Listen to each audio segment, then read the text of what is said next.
back to the shop. Hey, today we're going to be making some knobs. I will feature this or explain this in a different video once I get it all finished. But this is a holder to hold my 2-inch dial indicator. Think of it as an analog readout instead of a digital readout. But that'll be a different video. Today I need to make a knob similar to this for right here. I'm still putting this together, obviously, but I need to make one of these knobs for here, and I'll show you how I do them. They're kind of neato, and they're fun to make, and don't take too long to make. So here's me a slug of aluminum. This is about it's a little under an inch thick, and it's 1 5/8 nominal OD. This stuff came from the scrap yard, and I just swapped off some ACR scrap and got it, here a while back. I don't know when exactly I got it. So there we go with that. I'm going to spot this in with an 1/8 inch drill.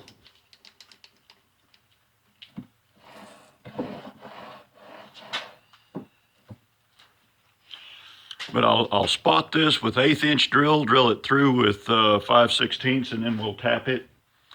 Tap it for 3/8 coarse thread bolt. And you know how to do that, so we'll be back in a minute. Okay, I got the idea for these tap holders from, I think I've seen them on Adam Booth's channel. Real simple to make, and I've got 2 or 3 of these, and they turned out as good as I could expect for building them in an afternoon and not knowing what I was doing. There is I think I made a video on building those. I'll see if I can remember to put a link in the description.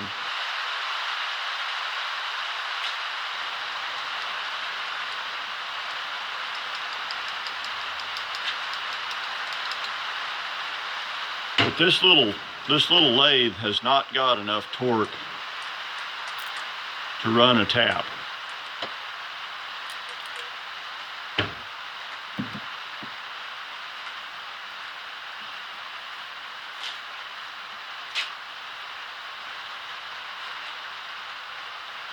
So this is how I get around that.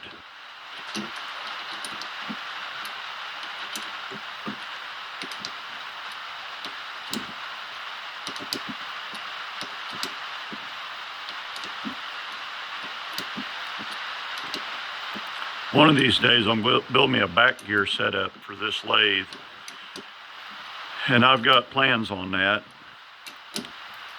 but it's going to be a while down the road. I've got a lot of other things to do first. So here's my hole tapped. Just knock that burr off, and I think I'll knock a little burr off the end here. And then I'll flip it around and do the other side. All right, so I've got me a piece of 3/8 probably cold rolled steel in there, or 3/4, not 3/8. I'm just going to face it off, spot drill it, and put me a center, a little bitty center in the hole in the end of it there, and then we'll turn this down. So here we go.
Okay, there's me a little bit of touch off.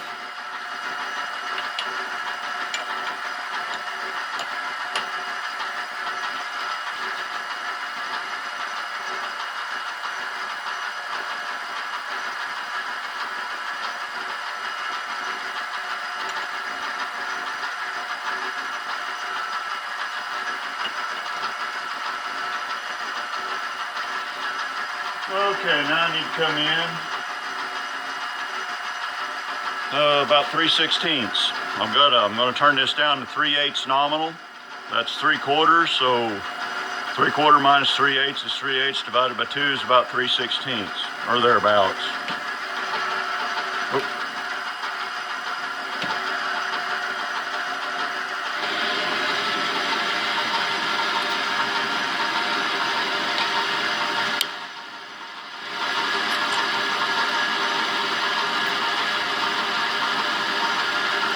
I'm going to turn this back about 1.5 inches or 1.75 inches, something like that.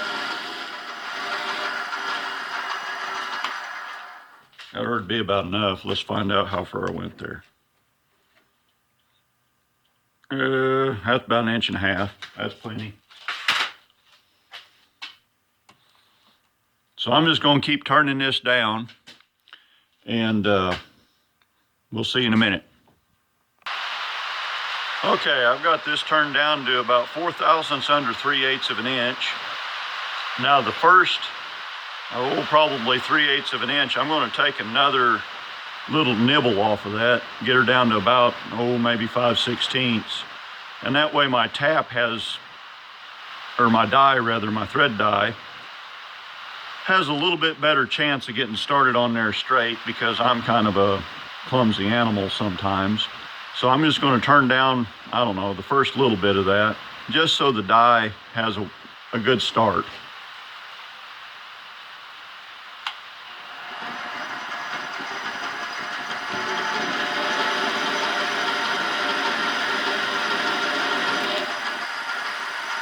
And that ought to do it.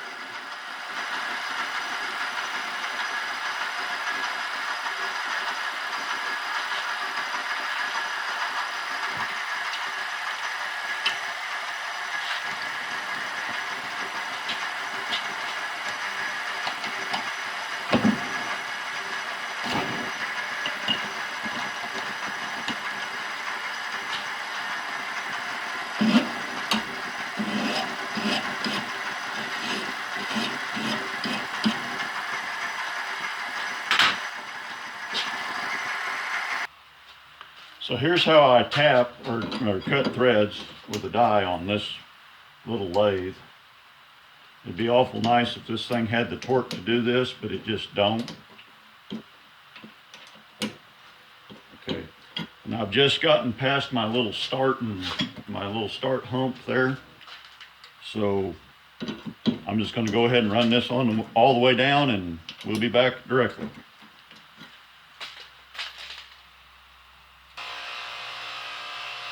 So I've got my threads cut.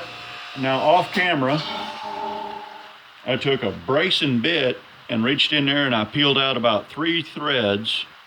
Just clamped this in the vise, took a bit brace and a 3/8 drill bit, took out about 2 or 3 threads, and then cut a new chamfer on that. And that is to clear the end over here. So you can see my threads don't go all the way up to this shoulder, and I've got a little bit of 3/8 right there showing. So I want this to screw all the way up there flush and make a really nice tight fit. So let's put a little red Loctite on there and get her run up, and she'll never go nowhere. Okay, hope you can hear me over the rain. This is the first rain we've had in 2 months, so I'm not going to complain about the rain. So we're going to sneak in here with the left-hand turning tool, and I'm going to turn and leave about 3/8 or 7/16 of this OD, and I'm going to turn the rest down to about, well, turn it down to match the 3/4 here. So let's get started with that.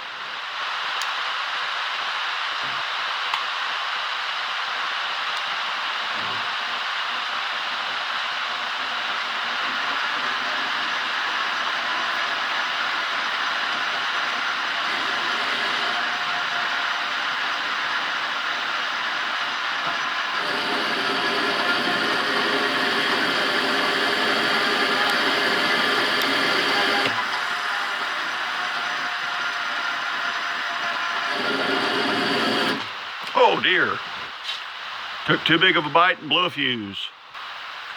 All right, so I've got the back side turned down, and I got into the steel just a little bit and cut on across. And I just did that so that there is no visible seam right there. Well, I mean, nothing to catch your finger on. So now we'll get this out, OD here, we'll get it turned off, and then we'll put a knurl on it.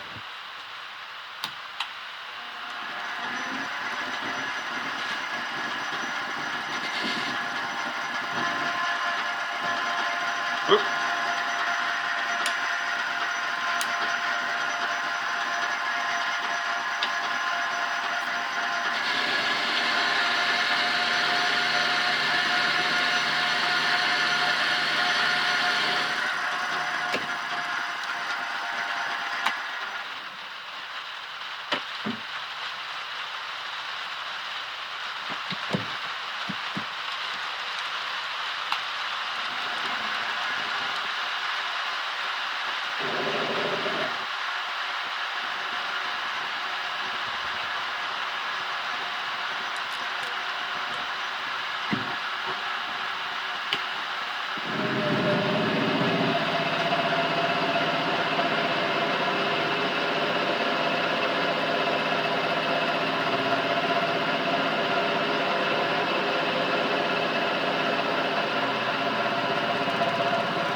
Gnarly, dude.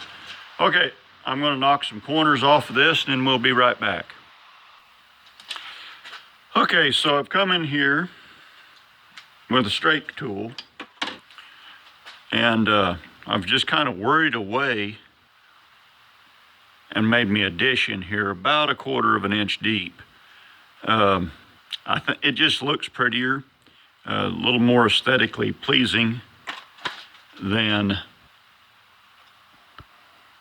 just having a flat knob like that.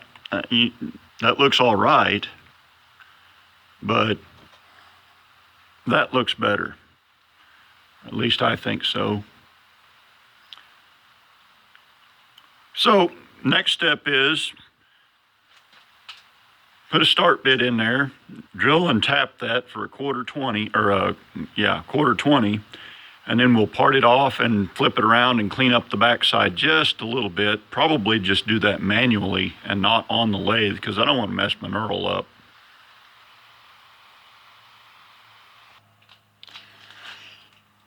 Come on, baby, focus.